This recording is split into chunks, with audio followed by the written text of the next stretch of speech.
Value confrontations happen because on the other side of every pet peeve is a value.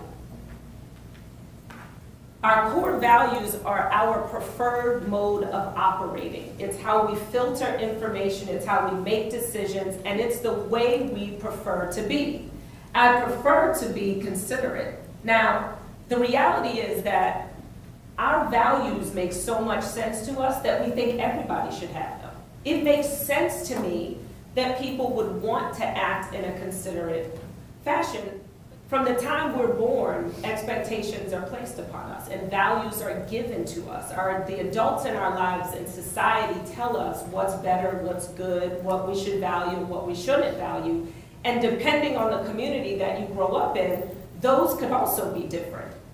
But there is no point, generally speaking, in our country where we get a chance to pause to see if we care or if we value as much of what was given to us in our core. And so when we identify our core values and understand how we prefer to operate, that is the place that we should operate from regardless of the circumstances. We can't adjust our values to fit the situation. Does that make sense? I can't say I value consideration only when people are considerate to me. So once we identify our core values, and this is the beauty of it for anybody who has embarked upon this work, trainers talk a lot about strengthening your core and how it helps you to stay balanced and gives you strength throughout all of your body. Well, in the same way that core exercises improve your physical balance and stability, that's what core values do. They are the thing, it's the place you operate from no matter what.